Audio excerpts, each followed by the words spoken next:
Уже довольно давно я ничего не слышал про строительство совершенно новых автомобильных предприятий в нашей стране, потому что истории, когда одна компания оставляет или продает свои мощности, такого у нас хватает, тем более за последние 4 года. Другое дело, когда принципиально новый завод строится с нуля, да еще и весьма крупный. Вот этого не было уже много лет. Если было, то поправьте, но я подобных масштабных строек не припомню. Сегодня увидел новость о том, что в Нижнем Новгороде как раз будут строить новый автомобильный завод. Завершить проект планируют к 2034 году. Разумеется, мимо такого известия я пройти не мог. И в этом видео предлагаю посмотреть и разобрать, кто, зачем и для чего построит этот завод, какие автомобили там будут выпускать, что известно о будущем производственном предприятии на сегодняшний день. Кстати, самые жесткие разборы без цензуры я выкладываю в Телеграме. Ссылка в описании.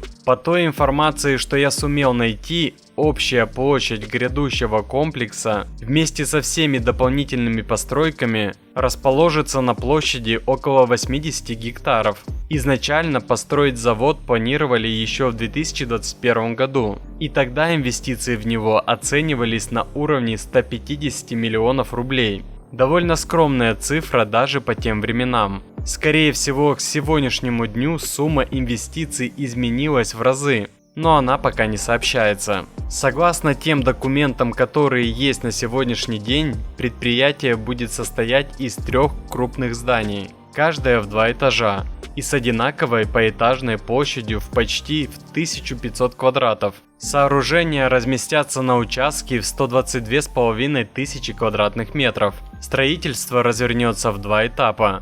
На первом уберут деревья и растительность, построят очистительные сооружения и объекты канализации. На втором будут непосредственно построены основные здания с подъездами и выездами. Кроме того, по плану застройщик еще произведет озеленение участков примерно 37 тысяч квадратных метров. Кто и для чего будет строить этот завод? Если не вдаваться в многочисленные юридические названия компаний, которые имеют отношение к этому проекту, то непосредственным инвестором является местная компания ООО «Промышленные технологии». Чем она занимается? Это довольно известное предприятие, потому что они производят специальные автомобили аж с 1996 года. Да, вы все правильно услышали. Специальные автомобили. На сегодняшний день это внушительный ассортимент техники, начиная от машин скорой помощи, продолжая самым разнообразным коммерческим транспортом, фургоны, рефрижераторы и так далее, и заканчивая броневиками для инкассации. Например, есть линейка внедорожников «Капитан», которую презентовала компания 1,5 года назад. Напомню, тогда предприятие взяло за основу совсем неизвестные на российском рынке пикапы китайского происхождения под названием Хуанчжэй N2. На родине они выпускались с 2015 года и преимущественно поставляются в так называемые развивающиеся страны. Это классические рамные машины с рессорной задней подвеской, полным приводом, дизельным мотором на 129 сил и исключительно механикой. Задумка была в том, чтобы выпустить на базе этих машин различный коммерческий транспорт,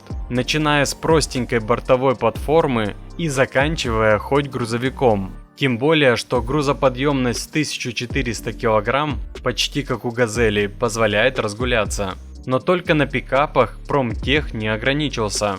Компания расширила ассортимент за счет микроавтобусов и специальных автомобилей на их базе, от скорой помощи и до транспорта для перевозки инвалидов. Интересно, что на самом предприятии не стали разглашать информацию о том, кто стал донором в этом случае. Но журналисты быстро докопались до истины и выяснили, что новый отечественный микроавтобус «Капитан С» – это европейский Iveco Fidato, а оригинальное название модели Maxus V70.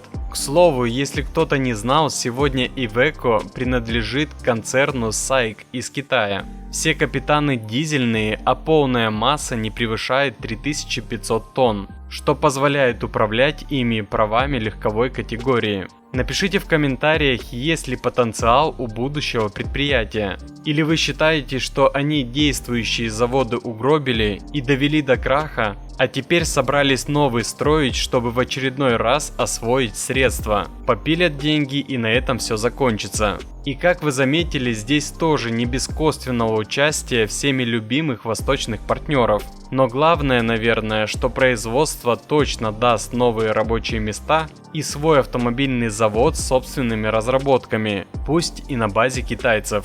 А больше автоновостей, инсайдов и юмора вы найдете в наших Рутуб, ВК и Телеграм-каналах. Подписывайтесь, ссылки в описании. Ну и шутка на прощание. Знаете, почему Toyota славится своим качеством? Потому что все менеджеры и работники Toyota ездят не на Мерседесах, а на Toyota. Именно на том, что они выпускают.